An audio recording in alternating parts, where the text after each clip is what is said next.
All right. If you're serious about investing, you need to know about public.com. That's where you can invest in everything: stocks, options, bonds, crypto. They even offer some of the highest yields in the industry, like the bond account's 6% or higher yield remains locked in even if the Fed cuts rates. What sets Public apart is how they give you the tools you need to make informed investment decisions. Their built in AI tool called Alpha doesn't just tell you if an asset is moving, it tells you why the asset is moving, so you can actually understand what's driving your portfolio's performance. Public is a FINRA registered, SIPC insured US based company with a customer support team that actually cares. Bottom line, your investments deserve a platform that takes them as seriously as you do. Fund your account in 5 minutes or less at public.com/investing unscripted and get up to $10,000 when you transfer your old portfolio. That's public.com/investing unscripted. Paid for by Public Investing. Full disclosures and podcast description. Hey, everybody. Welcome back to Investing Unscripted, where we ask and answer the hard questions about investing. I'm Jason Hall, joined by the voice of the people, Jeff Santoro. Hey, buddy. Hey, how are you? I'm good. It was 29 degrees at the bus stop this morning, and that did not stop me from putting on shorts. It is sunny and 67 degrees here in New Jersey. I cannot wait to stop talking to you so I can go outside. Yeah, it's in the low 60s here. It's pretty incredible. Here's the thing I want to point out, though. You could have just taken off and go outside, and your statement would have held true. Yeah, the best part of my week is when we're done recording. Yeah, because you don't have to talk to me. Why? Is that I know it's at least another week before I have to see you again. That's true. That's true. I kid. This is the highlight of my week. Yeah, well, it was really hard for you to say that out loud, wasn't it? All right, we've come up with what we think is going to be a good show this week, and we're tentatively titling it "Lessons for Younger You." Jeff doesn't like younger you; he wants it to be focused on us. I want it to be focused on you, our listeners, and we are also, what do they call it when you title it and then, or maybe what you're talking about. The parenthetical. We'll say it's the parenthetical. Fixing younger you's mistakes. Because do you have a time machine, Jeff? I do. Yes. What? You don't? Oh, well, never mind. Okay. But no. So what's the we thought you it have would a be framework. Fun. We have a framework. We like frameworks here at Investing Unscripted. We have a framework where we thought it'd be fun to, what if we could go back in time and tell our younger selves 3 things and only 3 things, what would they be? So we each came up with 3 things we would tell our younger selves. But then we're going to talk about, now that we don't have a time machine, but so what did we actually do to make the shifts and correct some of the mistakes that we made when we were younger? And hopefully that conversation is helpful for other people who are in various points in their life. That was the idea for the show. I think it'll be good, but it might suck. So you should let us know what you think about it by first giving us a 5-star review on Apple Podcasts and Spotify. And then you can tell us what you thought about this episode in the Apple reviews. But again, only after you've given the 5-star review. And then let us know what you think, and we will absolutely take your feedback into consideration. Yeah, no, perfect order on those things. It's really critical that you do both of those 5-star ratings before you email us completely on a separate platform that's unrelated to. Yeah, it actually won't get to us unless there's been 2. The internet's magic, man. Right. It's wizardry. So, all right. So enough of the silliness. Let's get to it here. So we each came up with 3 different things that we each think these are, if I could have that conversation with me 25 years ago, these are the 3 things that I would hope would stick. You want to go first, Jeff? You want me to go first? Yeah, I'll do the first one. All right. I think if I was going to tell my younger self one thing, the first thing would be I would explain compounding interest. I would explain compounding and drive home to younger me the value of starting early with investing. I had no concept of compound interest or what compounding was. I did not understand the value of time in the market versus timing the market. I did not understand the tiny amount of money you can start with if you start when you're, let's just say 16, and what that can do when you're my age now. And man, I really try not to give advice to other people who ask me about this kind of stuff, especially younger people. But the closest I get is probably the 3 things I'm going to talk about today. And that first one is Google compounding interest, understand what it is, understand how it works, and start right now. That is the one thing I do tell anyone who talks to me about this, because I think that's my number one regret / mistake from when I was younger. Yeah, it is remarkable. Just this simple math on compounding. The stock market's long-term average essentially means your money doubles every 8 years. That's remarkable. And the inverse of that is daunting. Basically, what it means is that if you delay beginning your contributions to retirement, you're going to need to contribute twice as much. If you delay 16 years, you need 4 times as much money to contribute to catch up, right? So that one thing, like it's not just the carrot, inverting it, and the stick of the pain of putting it off is so big. And to me, that's actually what points at the first thing that I would tell myself. And I've talked about it before. I've never been ashamed to talk about my shameful, shameless behavior with money in my early and mid 20s. And that's that I was insanely reckless with it. If I could somehow convince younger me just to not spend every dime that I made, just find this tiny little bit of discipline, I can start unlocking the power of compounding interest. But the challenge for me was the concept of delayed gratification was something that I absolutely struggled with. So finding some way to get that into my younger me's head is absolutely the first thing that I would try to do. I think the advantage now, when we were in our teens, let's just say teens, because that's the first time a lot of people have it like a high school job, right? You're babysitting or you're working at the local ice cream shop, whatever it is, right? You couldn't just Google something when we were in our teens, right? You couldn't even Google something when we were in our early 20s. So I don't know where I would have found, I'd Googled compound interest while you were talking and found like 15 articles on it with like charts and examples of like, if you save $100 a month starting at age whatever, you'll have this much by the time. I just would have needed to see that, like whether that was in a textbook or I don't know, a newspaper article. I'm trying to think how I would have seen it in my late teens. Libraries, there's things. Yeah. They keep the books there. I spent a lot of time in libraries, certainly. But I think if I had just seen that as a kid, the delayed gratification thing I think is real, but I just feel like that would have resonated with me. Like the idea that like, oh, wow, that's all it takes so that when I'm in my 40s or 50s or 60s, I'll have this much money. Now, when I was 18, 40 seemed like old, like a million years away, right? Like, yeah. So yeah, all right. So that's good. We got our first two out of the way and they were kind of related to each other. Mine's compounding interest, understanding it. Yours is have a little bit of discipline, you moron. Yeah. All right. I went first. What's your second one? I like how you added that you moron in there. Oh, I'm sorry. I thought that's what you said. I was just repeating you. It's true. I'm not saying it's not true. Okay, I'll go this time. So this is one that I think is, and you've talked about this as something that you dealt with too. So I think we can both weigh in on this one, but learning what all of the available investment options inside that 401k really mean and allocate more of it to the quote unquote risky ones now. Again, talking to younger me, because I think the idea of what's safe and what's not safe is, I don't think it's necessarily explained in a good way by the industry and the people that are working with employees to do it. A lot of companies, it's like the HR people, and HR people are experts at corporate policy. And frankly, I'm going to go ahead and apologize in advance to any HR professionals that listen to our show. HR exists to protect the company, not the employees. So they're not always put in a position to do things that are helpful in this regard. And they're certainly not experts in investing, right? Unless they just happen to be passionate about investing. And now they're listening to a podcast of a guy that just insulted their entire industry and chosen field. But the point is that the way the industry works is that volatility is the proxy for risk. And it's communicated to people that stocks are riskier than bonds. Bonds can be riskier than cash. And the reality is that that's not accurate. That's not fair. Volatility is risk when your time horizons are very short. Yeah.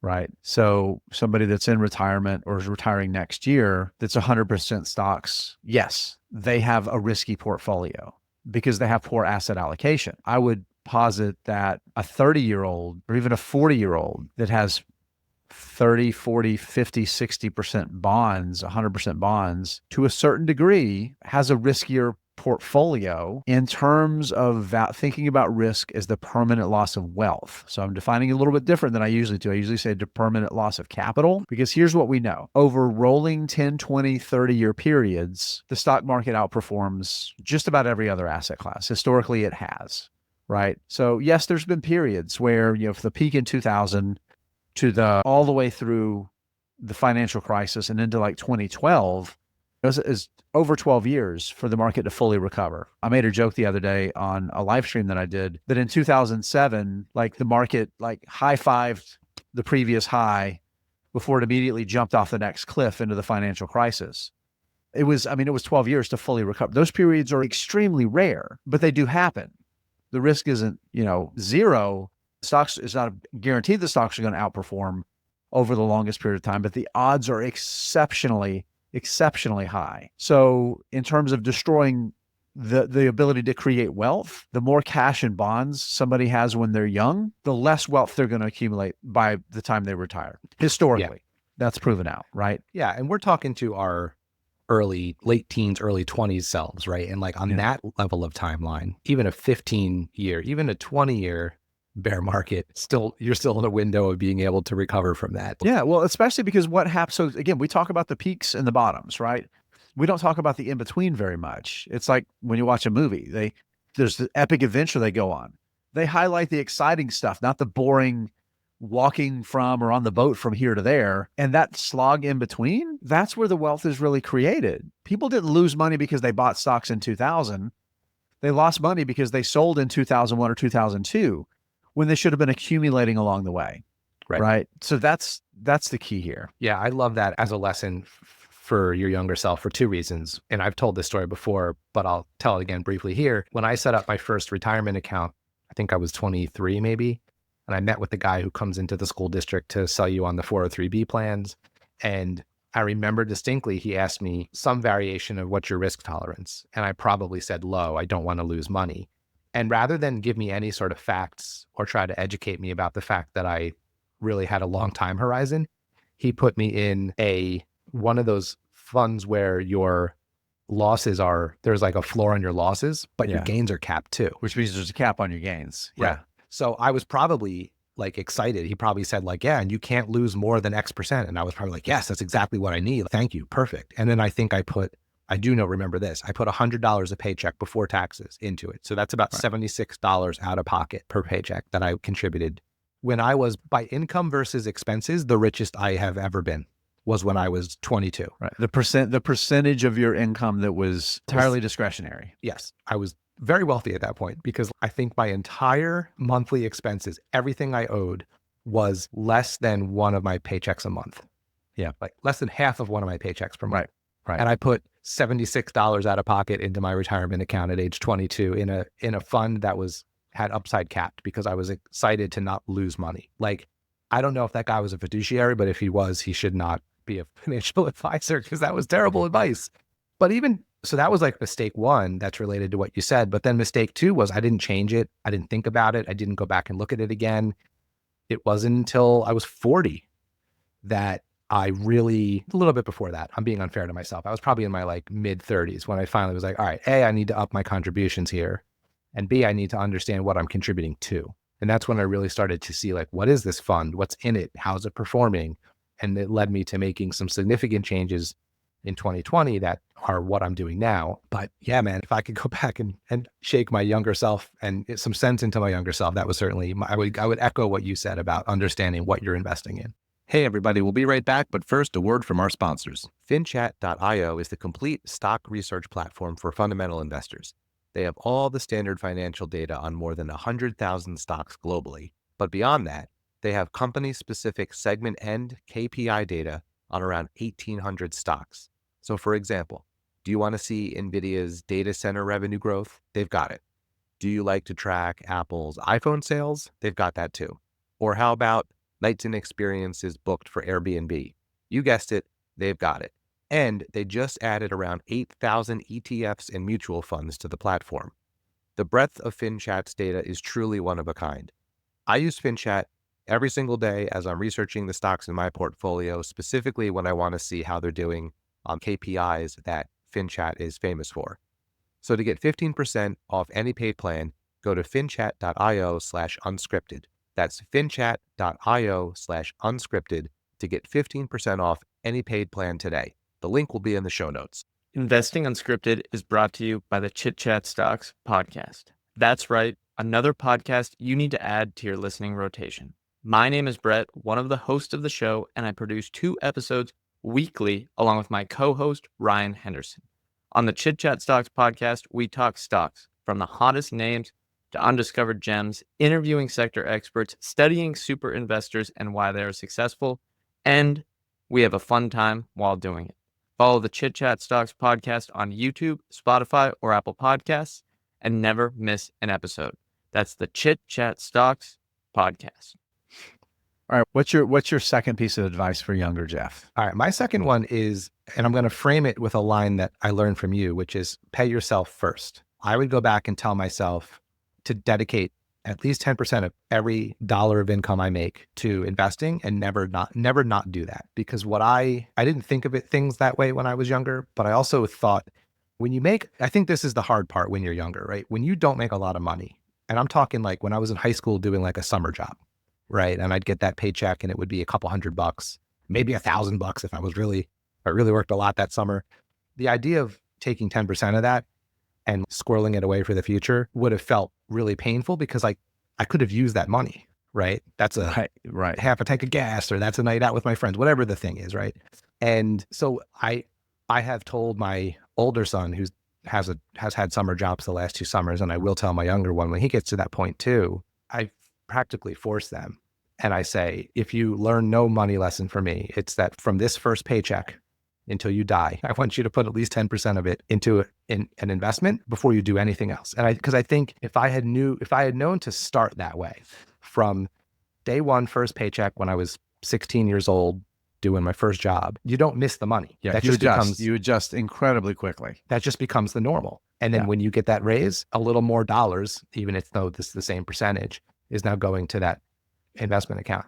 And what I've learned now in the prime earning years of my career, I'm investing way more than 10%. Or my wife and I combined, we put significantly more than 10% into our investment accounts, and we're fine. Like we can do that. And that's again the hindsight I have now as an adult in my mid 40s. I don't think I could have convinced myself to some degree when I was younger that like it'll be okay to give up 10% of your income down the road. You'll be fine. But I just feel like if I had started that way, it might not have been such a struggle because it's just I wouldn't have known any different.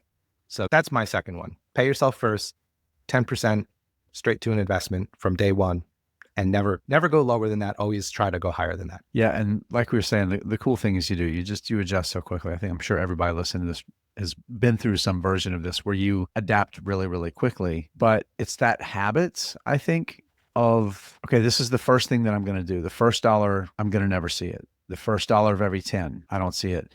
And it allows you to build on that habit in other financial ways. The last thing I'll say, another thing that's different about when we were starting out getting paid for work versus now, for me to set aside 10% of my income when I was in high school or college would have meant one of 2 things: literally cashing my paycheck and taking 10% of the dollars and putting them in an actual physical envelope and putting It's it a in lot more friction back then. It's right. Or I would have had to keep a spreadsheet. So I know, okay, my balance is $2,000, but I know that 10% of that really isn't there until I was ready to invest it. And I would have had to figure out how to open a brokerage account and probably go to a physical building to do it. Like it's so much easier. You can just, like my son has his Roth IRA set up. He has a budgeting software that he uses. He just earmarks 10. And then like at the end of the summer when he's done working, I just take that money out of his account and put it into his Roth. Right. Like, yeah. Right. For anyone listening to this who is, on the younger side of things, there's just so much easier to just automate. And that's what I'm driving at with this point. Yeah. Automate these things. Find a way for, just like it does with taxes and what it does with your retirement account. Like you never see that money. It's gone out of your paycheck before your paycheck hits your bank account. If any automation that can be set up to do that for you so that you're not even tempted, because it's so easy to be like, I got to transfer that money. I'll do it next time. I didn't do it yet. I'll do it next month. And all of a sudden you don't do it. Right. So it just happens. Yeah. Yeah. No, well, I can tell you, like building on those good habits, one of the things that I've carried over is using online bill pay and transfers and things that you can do on your phone, right? to set these things up to automatically happen. And the 401k industry has gotten better too. The funds are better. The race to the bottom on fees has improved returns for shareholders. And they've built in a lot of mechanisms that, honestly, those mechanisms are good for them because it grows assets under management and it's more money for them. But things like companies automatically signing employees up and you have to opt out, right? And automatically increasing every year your contributions by a percentage that you can set it up. And very few even giving the option of a set dollar amount, right? The standard now is a percentage of your pay, right? So people can't make the stupid Jeff decisions, right? Where you put just a minuscule amount of money that, sure, it adds up, but it's compared to what you could contribute, and then you forget about it and it doesn't go up like a percentage will, like all of those things. Yeah, even if I had done 0.7% rather than $100, Right. I would have been better off. Yeah, absolutely. All right. You talked about the Roth and Roth for your son that you guys have put in place there.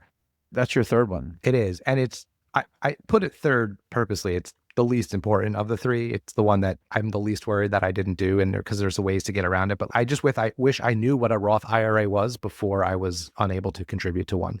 Yeah. Because if anyone doesn't know, the Roth IRA is the best investment vehicle, or one of the best, and it has a income restriction on it. As you earn more, it limits how much you can contribute to it, and to a point where then you can't. Now, there are ways to convert traditional IRAs into Roths once you're past that limit, but it's complicated and there's paperwork and you have to pay the taxes on the gains. Right. But yeah, the best time to do it is when you're young, when your tax rate is probably low and you qualify, and you start doing those contributions when you're a teenager. You've got your first part-time job, or your first job out of college or trade school or whatever it may be, and then you have years, and the years can be worth more than the money, depending on how long, and having at least enough money when you start. So I love this one, and absolutely same for me. This is something that I really, really wish, because by the time I started contributing to a Roth, and this is like a really high quality problem, but within 5 years of starting a Roth, my wife and I, and part of it was timing, she finished up grad school and moved into the professional world.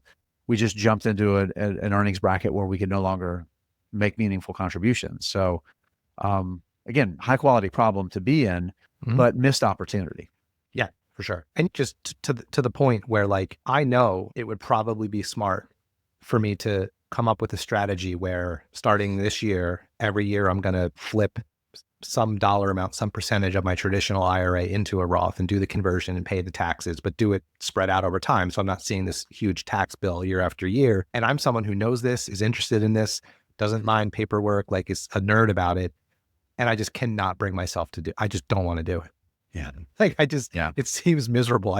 Even my wife, who hates to talk about this stuff, said to me at dinner the other day that I should start converting my traditional into a Roth, because she read an article about it. And maybe I will actually get off my butt and do it. But it's just one of those things, again, if I could, and I wouldn't even have to go back to 19-year-old me. I could have gone back to probably early 30s me and told myself that lesson. So yeah. So those are my three: understanding the value of compounding, getting into the habit of paying myself first, and open up a Roth, you idiot. Here you go. I've got one more. Yep. And it's kind of the inverse, which is great. I love to talk about Charlie Munger and the inversion principle and flipping things over and really poking at them. And this is really the inverse of the open a Roth IRA, because it's the opposite stupid thing that's the epitome of the kind of thing that I would do with money. And it's, don't cash out that 401k early, you idiot. I've told this story before, but the short version is I called my brokerage back when you had to do that to cash out a rollover. It was a 401k that I'd rolled over. So at that point, it was just a rollover. It was an IRA. But to cash it out. And this is a tax deferred account, right? Yeah, no, it's a retirement account. This wasn't a rollover IRA. Yep. It was a 401k that I had rolled over to a brokerage. And I put a stupid expensive game of golf and then a bunch of other dumb money on a credit card. And I knew I wasn't going to have the money.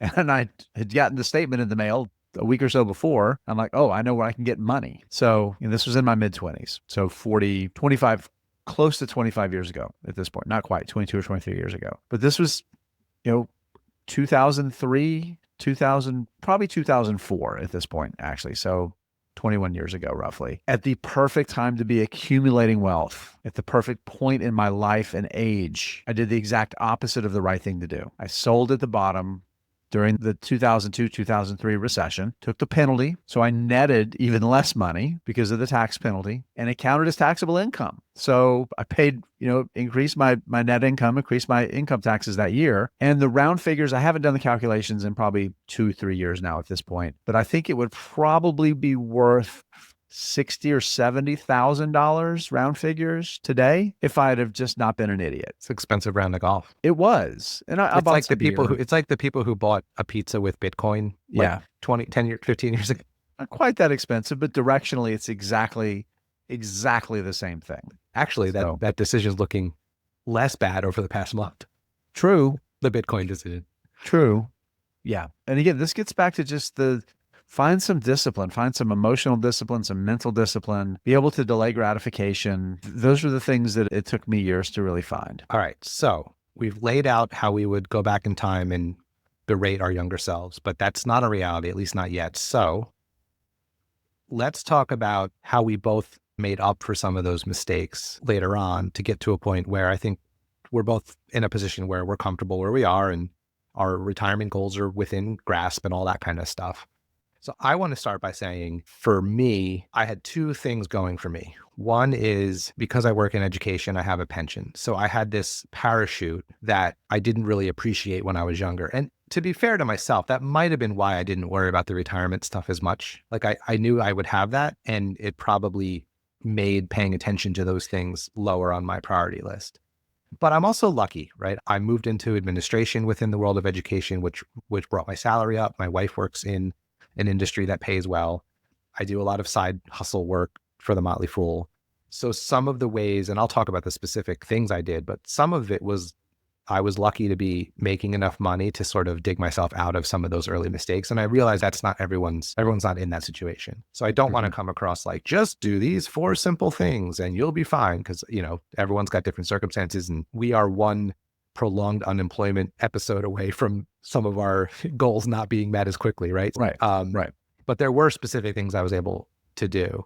But I think in terms of like just being lucky to land in good paying jobs, I feel like you and your wife are in the same boat in that sense. Yeah, absolutely. I mean, there's no doubt about it. And again, this is one of those things where we're definitely coming from a position of some luck coming into play here, but also a lot of work and effort that I think we shouldn't disregard, right? Mm-hmm.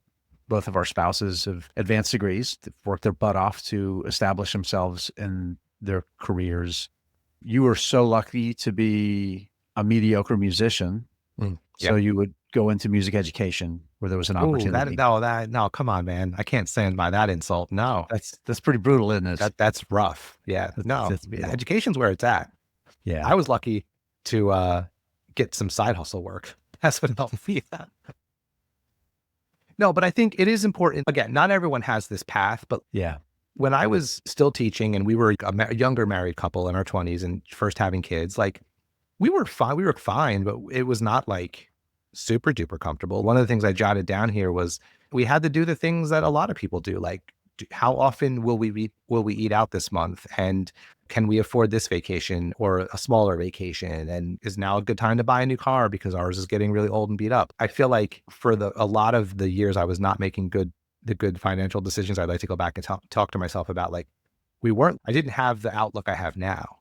But I think one of the things that I did that really kind of turned things around is, and we talked about it earlier with knowing what you're investing in, like over the course of probably my 30s, I started to just slowly look into what we actually had and where we had it. I started to log into the website for my 403B and click on the name of the fund and open up the PDF that talks about like how much is in stocks and bonds and just start to vaguely understand what that all meant. And then what I found out was the person who was doing all of the right things was my wife. Yeah, right. Because she set up her 401k when she got hired, first job out of college, and set up her contributions by percentage. And I didn't even know she was doing this for years. Whenever it was April, whenever she would get like her raise, she'd log into her thing and up the percentage for her 401k 1 more %. So if it was 6% this year, next year she moved it to 7, the next year she moved it to 8, which had, a double effect, right? There's the increased salary on the original percentage, but then she's upping the percentage. And it took her 30 seconds and then she never thought about it again. And I was like, oh, that's a good idea. I should do something. So that was like the first thing for me, was like understanding exactly what it is. And then eventually I started to do the same thing. When I would get my raise each year, I'd go in and up my contribution by 1%. And we agreed as a couple, our goal was to, over time, get to a point where we could max out our 401k/403b contributions, right? And our plan was every year when we get our respective pay bumps, boom, up another percent until we get to that goal. So that's a thing I think anyone can set a goal for, right? Like, where do I want to get? What's the number I'm trying to hit? What's the percentage I want to contribute? And maybe it takes me 10 years to get there, but I'm going to up a percentage or a half a percentage every time I get a raise or whatever the thing is. So I think that's my first thing that I did, is I came up with a system, like a framework to slowly get to my goal. And then what I learned over time is, as we were lucky enough to step into better income situations, there was a year when I was like, you know what, I'll do 2% this year. I'll accelerate the savings because I can, or we're in a position where we can. So that's one thing that I did. What's one thing that you did when you started to kind of shift things? Hey, everybody, we'll be right back. But first, a word from our sponsors. All right. If you're serious about investing, you need to know about public.com. That's where you can invest in everything: stocks, options, bonds, crypto. You can even earn some of the highest yields in the industry, like the 6% or higher yield you can lock in with a bond account.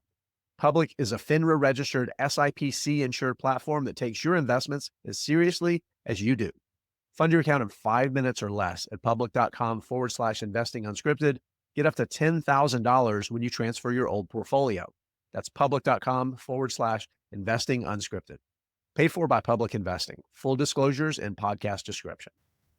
Kind of along the same lines is getting to that point where you can be really aggressive, but understanding why being aggressive matters. And again, coming to from a little bit of a position of just the good fortune to be in that situation. So I think it's a little bit of what we were talking about earlier with things you can do, so many more things that were automated, making sure. And here's the thing, I coasted into my late 20s with zero, like hardly anything saved. And my wife was coming through grad school. She has a PhD, and then she did a postdoc. So there was an extended period of time where I was the primary breadwinner, and really we were just trying to make ends meet. We didn't have a significant amount of disposable income. But then when we moved to California, my income skyrocketed, went up a tremendous amount. And my wife started her postdoc, so she actually started earning some income for the first time, and a meaningful amount of income. And one of the very first things we did is what you're talking about with your wife is, okay, we adjusted to this new situation. It's like, wow, we're earning as much disposable income every month now that we had in savings completely when we coasted into California on fumes, right? So that change in our disposable income situation happened. I mean, it was months. Within months, we realized it. And we pushed back really hard on lifestyle creep right then, which was a massive level of maturity for me, like the guy that, man, money would not sit in my hands for long before it was gone. So to make that transition, and a big part of the way that we did it was just automating as many things as we could, make that money disappear from our operating checking account as quickly as we can. A great way to start with that is those contributions to your retirement accounts. So we aggressively set our contributions as high as we could. Like, what's the number that's going to be almost painful? While at the same time, we did start building up the emergency savings. We wanted to get to 4 or 5 months of expenses, and then 6 months, and then a year. And then, of course, as time goes by, you buy a house, you have kids, your expenses do go up, and you do want to leverage and get some pleasure out of the additional income that you're making. So lifestyle creep does happen, but it needs to be mindful, right? So to be active and mindful about the things that we chose to spend money on, but the things that we were building for down the road needed to be automatic. We didn't need to be thinking about and actually doing that, because it can be fatiguing. And like you said, you're going to forget, you're going to get busy, you're not going to do it. And if you have to actively do it, it's impossible to keep up the momentum. So aggressively building in those automatic things, and also finding ways to leverage free money, contribution matches from employers, make sure we're getting as much of that money as we can, shopping around for the best yield on online savings. Take the time to do that sort of thing once or twice a year. And might not be much, a half a percentage point might not be very much now, but you do it every year for 20 or 30 years and you're talking thousands and thousands of dollars that can really add up. So just being mindful about the things that we needed to be mindful about and making as many things just happen automatically and being aggressive. Yeah, I love the point about lifestyle creep, because when I started to get more serious about building up savings for the future and investing more, that I tried to hit the brakes hard on all spending. And I think that was good in a way because it prevented lifestyle creep, but I think it also kept us from spending money on things that like we don't really value. Yeah. And Yeah. but I went too far in that direction. And I've talked about this before, but one of the things I'm trying to get better, I think I have become better at, but I'm trying even more, is I no longer mind spending a significant amount of money on something if I think it's worth it. And I think where my wife and I are on the same page is we like to spend on experiences, especially like with our kids. So, because we realize like at some point they'll be off doing their own thing. So like when we went to London back in November, it was an expensive trip. We had a great time, but I'm so glad we did that because that's something that I'll remember forever. And there was only a certain time in our life where that was like the right thing to do. And that's better than buying a new car every 4 years or eating out 6 times a week or, those are fun, great, but I don't know that I'm going to look back on life and be like, man, that Honda Civic I had in 2007, that was the right decision. I don't think that that's where I'll look back on my life and be proud of my decisions. But and I think this is part of just getting older too. Like you start to realize like nothing's guaranteed, right? Not everyone has their 50s or their 60s or their 70s or their 80s. And so you hear all the horror stories about people who save all this money and they want to travel the world when they retire and they never make it. So I'm trying to balance those two things, right? Like no, balance is the perfect word there. Yeah. Making sure we're fine, but also like living life. And my wife has helped with that too, because she's been the one who's been like, we have to live our lives. We have to enjoy things now. Yeah. Well, you have to want to live your life, I think is the way that I think about it. And if you swing to an extreme and you make spending punitive, then you can suck the joy right out of your life. And I want to push back a little bit on the cars. I know you're using it as an example, but there are plenty of people that are passionate about something that any of us would think is nuts. Yeah. You know what I mean? I'm just saying for me, that's not the thing. Of course. But what I wanted to build on that is, there's lots of people that think being passionate about investing in stocks the way that we are is crazy. Why are you spending so much time doing that when you could do other stuff? Right. And most of us, we enjoy it because like we enjoy the pursuit. We actually think it's fun. We get something out of it. The intellectual challenge is stimulating, like all of those things. And there's plenty of other people that are like, instead of spending 5 hours a week studying stocks, I could spend 5 hours a week doing a side gig and end up with more money than you at the end, just because now I can grow my earnings and the growth of those earnings that then I can invest or save is worth more than anything you're going to get in terms of better performance of your investments. Right. Which is actually, go ahead. I was going to say, one of the things I've learned is like not to yuck other people's yum when it comes to what they spend on, right? Because so just a perfect example, when we had Joel from the How to Money Pod on this podcast a couple months ago, and one of the things I love that they do on their show is anytime they have a guest on, the first question they ask them is like, what's your splurge? What's the thing you love to spend money on even as you save? And I just love, like, I wish I had thought of that. That's such a beautiful way to start a conversation because you hear all these these are like, they talk to people who have something to say about personal finance, right? So these are all people who understand that you have to save for the future and be responsible, but you get all sorts of you get all sorts of different things that these people are just passionate about. Like for the guys on the podcast, it's craft beer. And they talk about how they'll spend a lot of money on craft beer, but they're very frugal in other places because that's the thing they like to spend money on. Yeah. So I wasn't throwing cars in there. I know. But here's why I brought that up. This is a personal thing for me. Some of the dumb money decisions I've made in my life are buying cars when I didn't really need to, right? Like I can trade this in and get a new car. Yeah, I've learned that lesson, but I did not learn it soon enough. As someone who rolled over debt on old cars to get new cars multiple times, I feel seen. I really do. But again, it's about finding your values and putting your money, your discretionary spending where your values are and being mindful about the way you do it. But I think my point that I made about somebody finding a side hustle versus trying to find better stocks, that was one of the lessons that I realized actually early in my investing career is if I can juice my returns a little bit, that's fantastic. But if I can juice my earnings, even if I'm just buying index funds, that is probably going to be worth a lot more in the wealth that I can create for the amount of time that I'm spending. One of the things that I learned was that you can't outperform your way to making up for lost contributions. If you're behind in your retirement savings, or your kids 10 years old and you haven't saved a dime towards their college, and you don't have other sources of income or savings that you can use to fund their future education, and that's one of the things that you've wanted to do, maybe you need to focus on trying to earn more money, right? Whether it's the things you can talk about, like you've done, like the side gig work that you've done. And it's interesting too, because the structure of my relationship with The Motley Fool, which is the primary source of my income, there's lots of side gigs that come along with it that I'm able to pursue as well. So like the dozens of dollars we make from this podcast. What's that? Like the dozens of dollars we make on the podcast. Dozens. We make more than dozens. We make several dozens a year. But the point is that most people have some way that they can leverage to generate more income. If they're not already fortunate enough to have a lot of disposable income and they can just put more towards it, towards investment, savings, or retirement, earning more money is probably worth more to you than trying to pick better stocks. So that's really paid off. Again, the inverse of that number about the power of compounding. It's brutally painful the other way around. For every 8 years you delay, you need twice as much money to make up for that. 16 years, it's 4x. 24 years, it's 8 times as much money, right? So it is substantial how brutally painful that can be. So sometimes you just do need to earn more money. Find a way to juice even if it's just for a few years, to try to start catching up a little bit. It can make a huge difference. Yeah, for sure.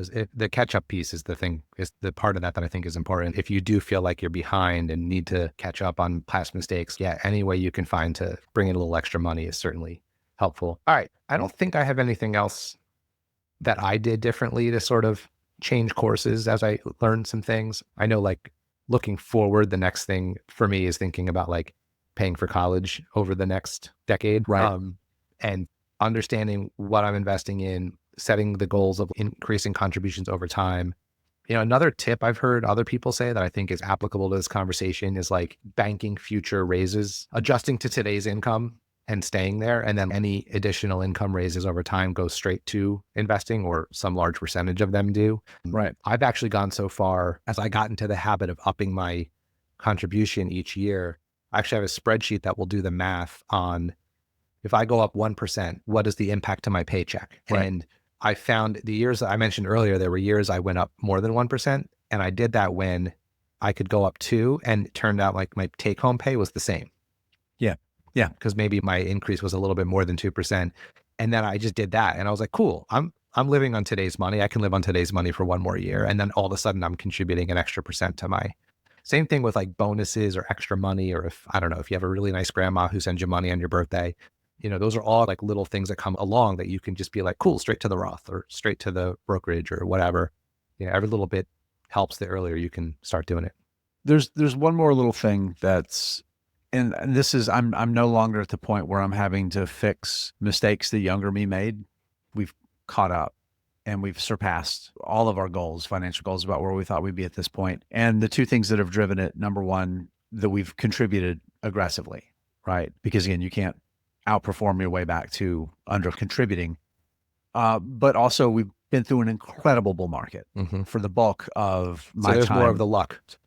Yeah, no, exactly. It really is. Right. So it's just been supercharged the past, 15 plus years. But at the same time, I think there's a whole generation of investors that are at risk of compounding the mistakes of younger them by making another mistake. And that is over risking. We've gone through these incredible periods of return to the point that I think a lot of investors are going to bias on the direction of the market continuing to be up and to the right. We'll go through periods of volatility, but a year or so later, everything's going to be fine. It's going to go up again. Eventually, we're going to get smacked down by something, and we're going to go through a protracted, multi-year bear market correction, whatever word you want to use. That it's going to be years before stocks recover, and there's going to be a lot of people that the mistake that they made is they walked right into that mistake of keeping too much allocation to stocks, trying to catch upside to make up for mistakes that they made younger when volatility has become the risk. They're too close to that financial goal. Right. and the market falls 25%, you have to sell a lot more stocks to generate the amount of cash that you needed before.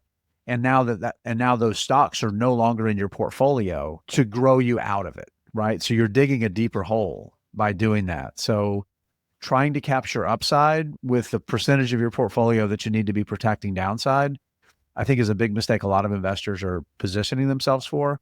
And I've talked about how I've transitioned to more cash and bonds over the past 6 or 7 months, because I'm perfectly willing to underperform like all of my total portfolio together to underperform the market, because I don't need the market's long-term averages. I know what I need to get now. Like I'm at the point now where I know what we need in terms of returns over the next decade to reach the goals, to have the money for my son if he goes to an expensive college, to potentially retire early if my wife and I make that decision to be able to do that. And it's substantially lower than the market's longer term return. So instead of risking a protracted bear market period with all of those assets, I can take some risk off the table and look at a predictable rate of return for part of it that I think is going to certainly help me sleep better at night, but also result in, assuming we go through the normal cadence of what happens with the market, potentially having to kick the can down the year 5 years instead of being able to walk away 5 years early. No, I agree. And that's something that I've thought about, because I still feel like I just recently figured a lot of this out, and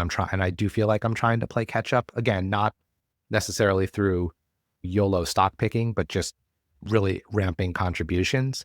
Yeah. And I have to constantly remind myself, probably sometime soon-ish in the next, I don't know, couple years, as I approach your age, I need to start to think about that exact same thing, right? Yeah. Like I have to get myself out of gas pedal contribution mode, maybe not even contribution mode, but where I put those contributions. Yeah. The allocation. To the allocation, exactly. To think about, maybe do I need to de-risk a little bit, be a little more careful about what I'm doing? But it's like in my brain, I feel like I shouldn't be there yet, because it feels still new to me, because I started what I'm doing now so recently.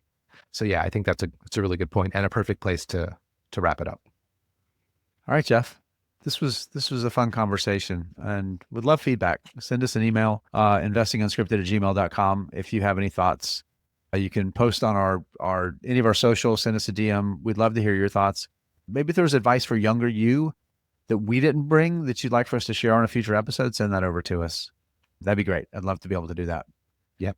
As always, 5-star reviews on the podcast apps before First, sending any. of course, we'll never see the email if you don't do that. All right, let's wrap this thing up. We're getting silly again. Friends, as always, we love to give our answers to these questions, share our advice for our younger selves, plus things that we've done to fix the mistakes that younger yous made.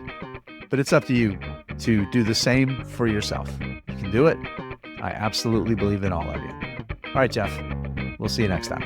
See you next time.